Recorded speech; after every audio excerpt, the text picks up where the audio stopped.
Spycatcher.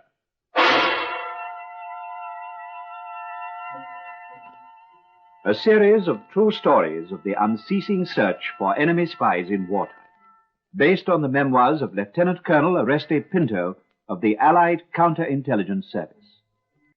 This week's story is entitled The Photograph. The part of Colonel Pinto is played by Bernard Argent.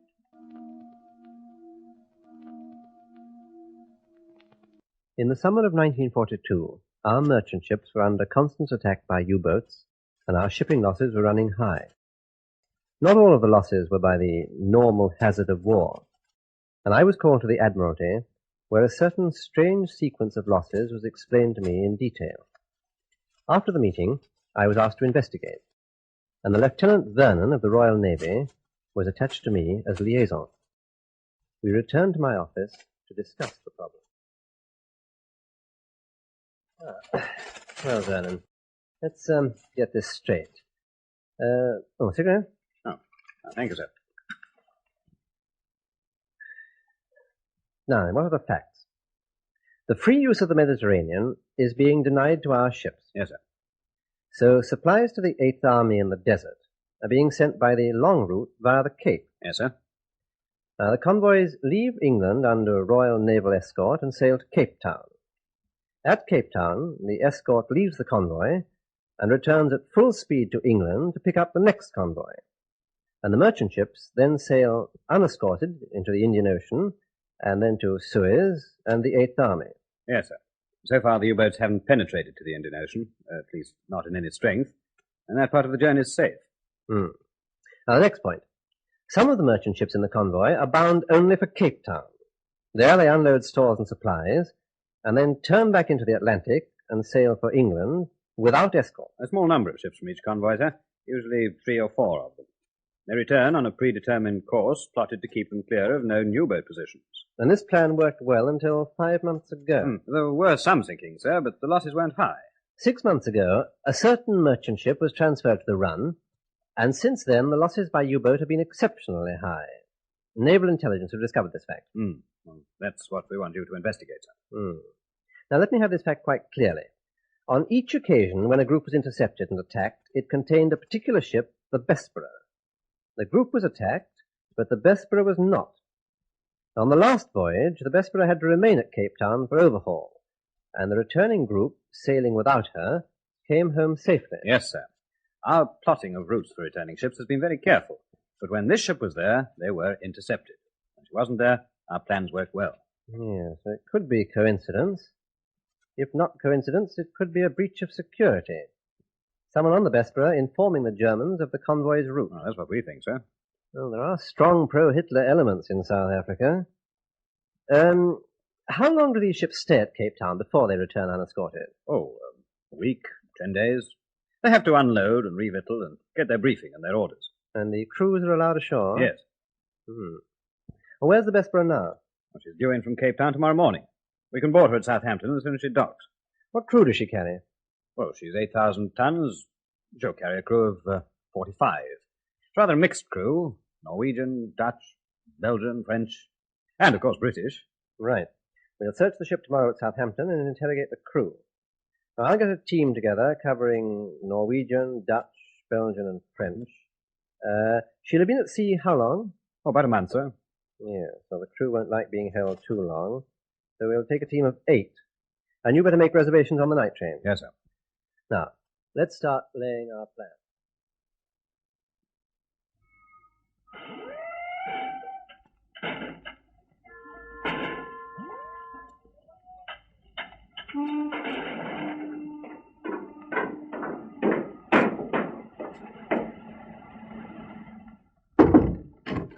Captain? Yes? What is it? A naval lieutenant's come aboard, sir, and an army colonel from intelligence. They want to see you. Oh? What's it about? I don't know, sir. How long will it take? All day, I should think. They brought Marines, and they're posting a guard on the dock. Oh, blast. They hold us up 10 days at Cape Town for an unnecessary overhaul, and now they're crimping us again. If it isn't the Germans, it's a damned Admiralty. Oh, all right, show them in. Yes, sir. This way, please, gentlemen.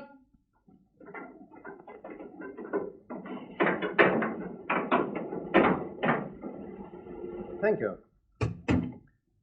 Captain Murray, this is Lieutenant Vernon and Colonel Pinto, sir. Morning, gentlemen. Morning, Captain. Morning, sir. I have sealed orders for you, Captain, from DNI. Thank you.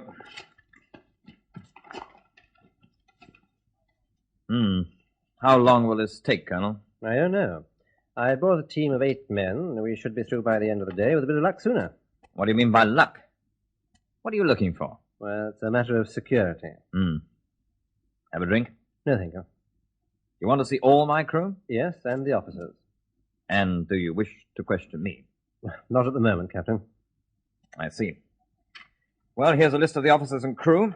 All my officers are British. Thank you. Now, we've had a long voyage, Colonel, so if you don't want me, I've work to do. I'll be in my cabin. Oh, you can use the saloon. Mr. Jones here will look after you. Thank you, Captain. Captain isn't too pleased. We've had rather a rough voyage, sir. Of course. What can I do to help you, sir? Well, I'd like to speak with the officers first. My team will search the ship and interrogate the crew. Will you arrange that, Vernon? Oh, aye, sir. Now then. Well, sir, these papers refer to the officers. This is mine. My name is Jones. I'm first officer. Thank you, Mr. Jones. Since you're here, perhaps I can start with you. If you wish, sir. Please sit down.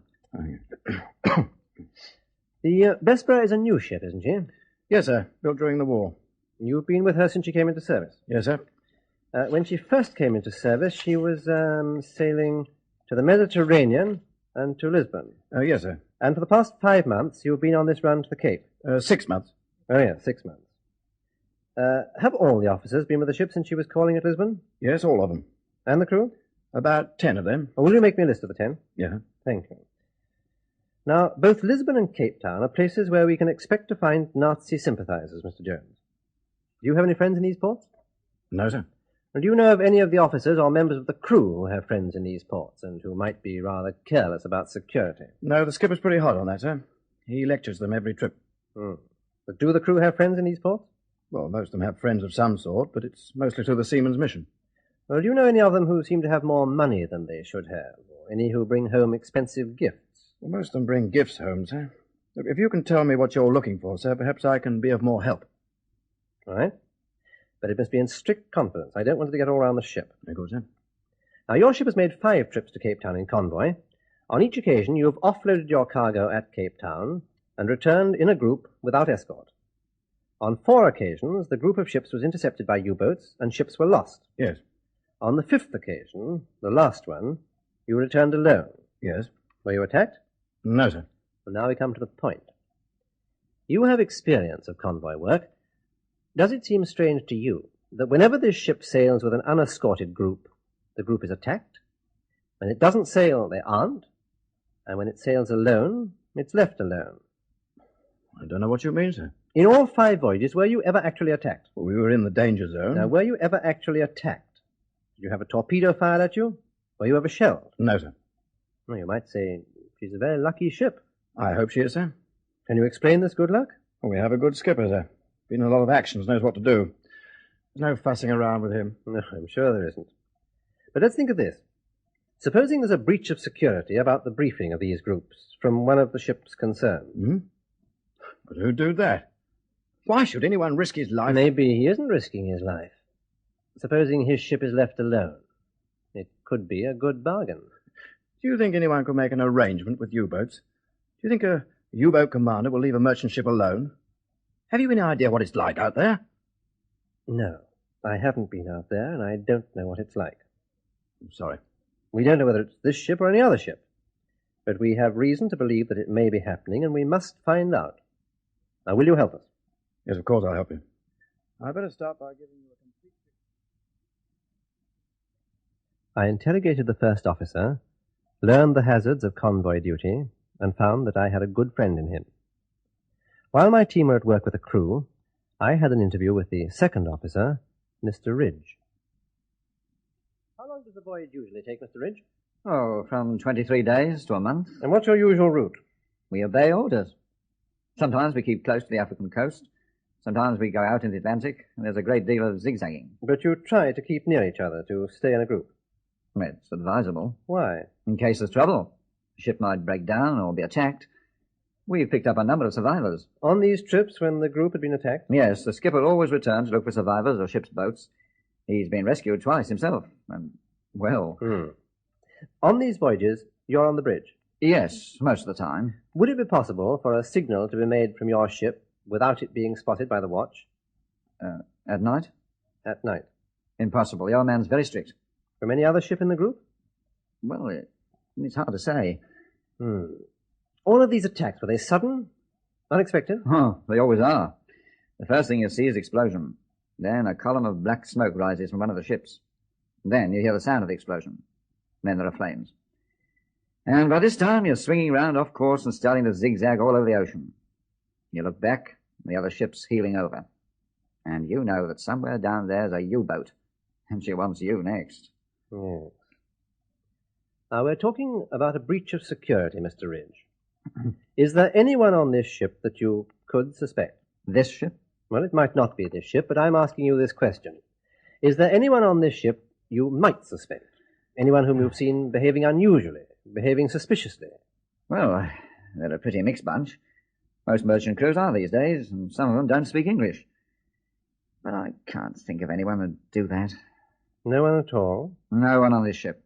No, not that I can think of. Well, now. Oh. Yes, Lieutenant? Mr. Jones has something to show you, sir. Well? What do you think of this, sir? A wallet. It was spotted by the watch, sir. He saw a scuttle open below him. This was thrown out. Luckily, it floated. He ordered it to be retrieved. When was this? Just a few minutes ago, sir. So the news has got round, hasn't it? Yeah, so it seems. Do you recognize this wallet? No. You, Mr. Ridge? No, sir. Do you know which deck it was thrown from? Well, it must have come from C deck, sir. The scuttles on D deck are permanently battened down, and none has been forced. And what's on C deck? Well, a number of cabins, sir. But it wasn't one of them. I've checked. It was a lavatory. Well, someone's been into it. When was this thrown out? About 10 minutes ago, sir. Then I want you to trace every man who's been in there in the past 20 minutes. No, you better make that half an hour. And I want to see them. Yes, sir, right away. You better come with me, Mr. Ridge. All right. Well, Lieutenant, what do you make of this? Perhaps DNI was right, sir. Perhaps. What's in it? It's rather wet. Let's have a look. There's a wad of money. South African. About £40 worth. I wonder why he wanted to be rid of that. Visiting card, Danny Pienaar of Wynberg, Cape Province. It looks like 2 phone numbers on the back. Can you make them out? No. The ink's run. Pity. Still, we'll deal with that. 2 field postcards, unused. 3 postage stamps, British. And a photograph. Girl, sir? Yes, pretty. Studio portrait, bit old-fashioned. Grecian column, urn on top, and bit of palm tree in the back.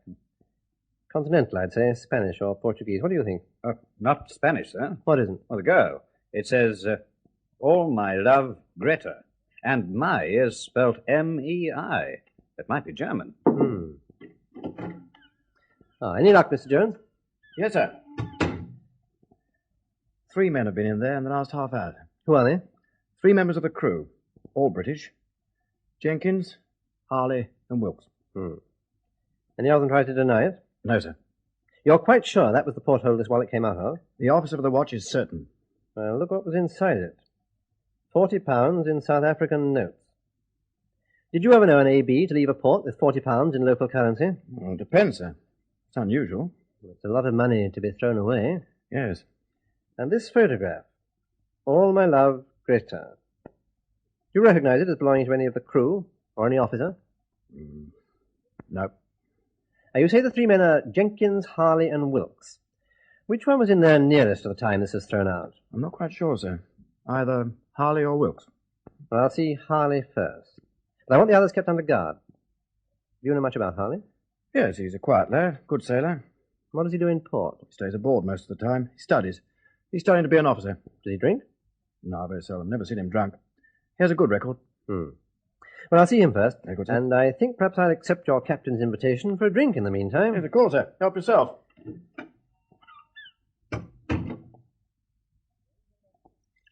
Vernon, what about you? Oh, thank you, sir. Thank you. Good health, sir.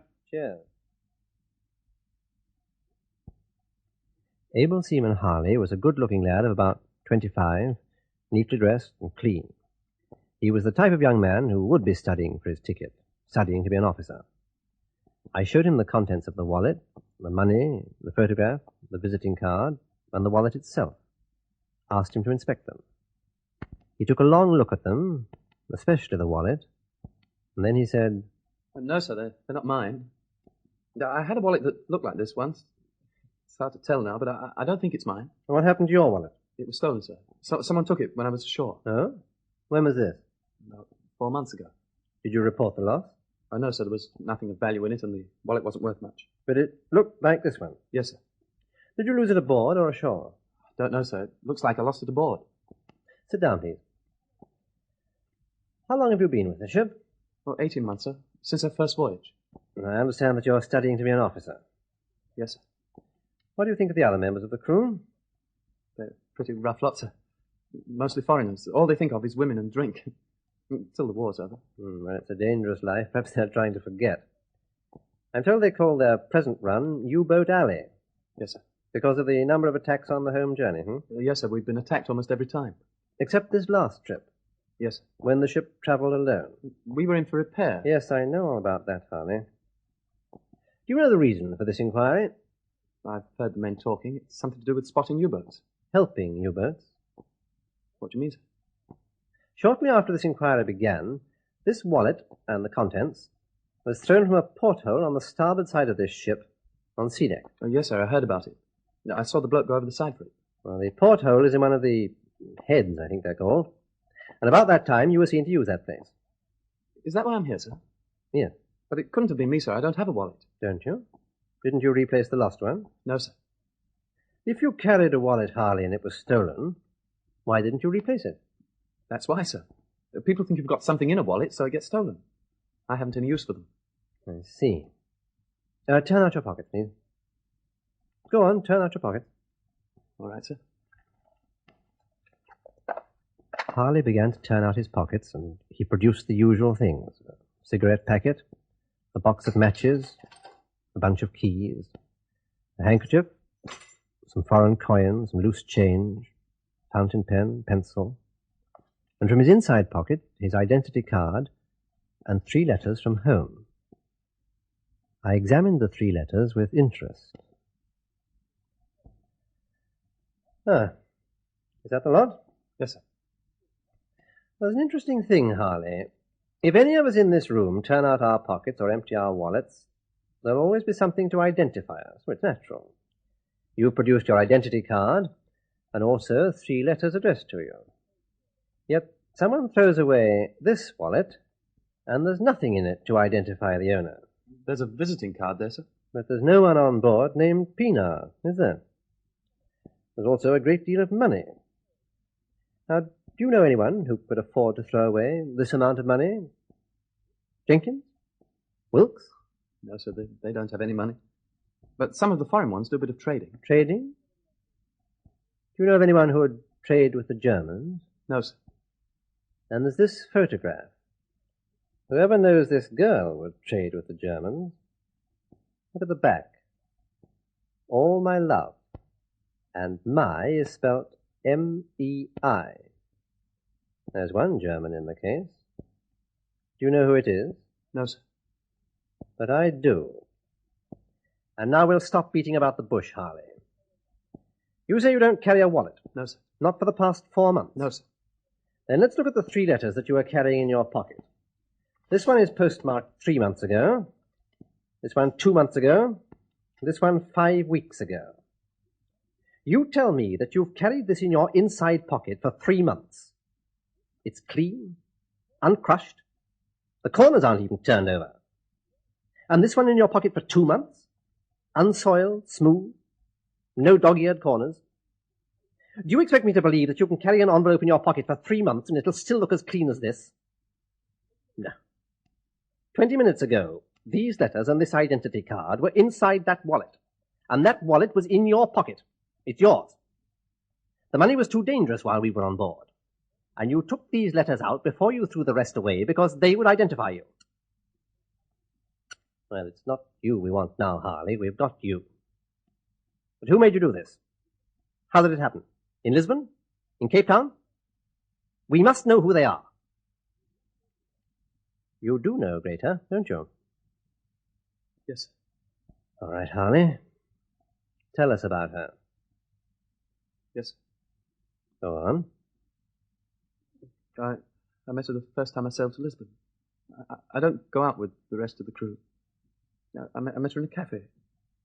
She was a refugee from Germany, so she was a dancer in the cafe. They paid to dance with her. But whenever she was free, she came to my table. I saw her on 3 trips. I took her presents. She didn't get much money. The 4th time I went to Lisbon, I went to the cafe and sat at the table. We always met at this table, but she wasn't there. So a man came and sat at the table. He knew my name.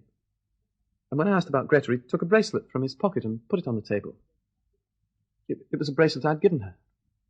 He said Greta had asked him to see me, to tell me that she'd gone to Germany because her mother was ill. He asked if I wanted to write her a letter. I wrote her a letter. He said when I was next in Lisbon, I was to come to the cafe and he'd have a reply. On the next trip, I went to the cafe. He was there and he had the reply from Greta. The first 2 pages were all about ourselves, and then she said she was arrested by the Gestapo. Greta and her mother. She said they told her I could help her. She didn't know how I could help her, but they said so, and she asked if I would. I asked this man how I could help Greta, and he said he wanted information about the convoys. I said I couldn't do it. And he took another letter from his pocket. It was dated a week later than the other one. He asked me if I'd like to read it. I wanted more news of her, but he kept withholding it and saying I shouldn't read it because it would make me change my mind. I didn't know what to do. I read it, and in it she said they were sending her to a concentration camp. She said they were always saying that I could help her. The man said that if I gave him the information he wanted, Greta would be free and could come back to Lisbon. Did you want to see her again? Yes. What did you want to know? Just wanted to know what ships had escorted us and the route we came. Did he ask about the return convoy? No, just what ships had escorted us and which merchantmen had come out with us. You told him this? Yes. And when you next returned to Lisbon? She wasn't there. He was there. He said something had gone wrong and she wanted me to send her money. Well, I said I had no money. He said she needed money to come to Lisbon again and be out of danger. He said he could give me the money. Well, I wrote her a letter telling her that I was sending the money, and then he said he must have a receipt for it. I wrote the receipt, put the money in the envelope. When I asked for Greta's address, he pretended to look in his pocket. Then he said he still had my first letter to Greta in Germany saying I'd do anything to help her. And he had my receipt for German money. If I didn't give him the information he wanted, he'd denounce me. You were trapped? Yes, sir. Another man came to the table, and together they said they would denounce me as a traitor. They had it in my own writing, and I'd also given them information about British ships. Did you give them information then? No, I told them I had none. That I'd been sick on the voyage, and I'd bring them information next time. We didn't go back to Lisbon. The next trip was to Cape Town. I thought it was 3 of them. But when we docked at Cape Town, a man came to see me. Pienaar? Yes. He asked me to go to his hotel. He had photostats of the letters I'd written to Greta and her letter asking for help. He had a photograph of my letter about the money and the German money and my receipt. And he had a photograph of me talking to the German agent. In the cafe? Yes. What did he say? He said he could send them to the naval authorities and I'd be shot as a spy. He said if I gave him the information he wanted, my ship would always be safe. Did you believe this? He said he'd keep after me wherever I was. And on each trip you gave him information about the ships? Yes, sir. Sorry, sir. When the ships were attacked, you helped in rescue operations? Yes, sir. Then there's no need for me to remind you of the damage you've done. No, sir. Take him away. Have him put under guard.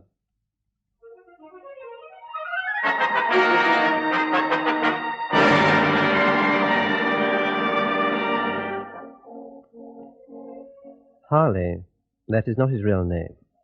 was taken to the ship's cell. When the escort called for him, he was dead. He must always have gone in fear of discovery, for he carried the instrument of suicide concealed in his shoe.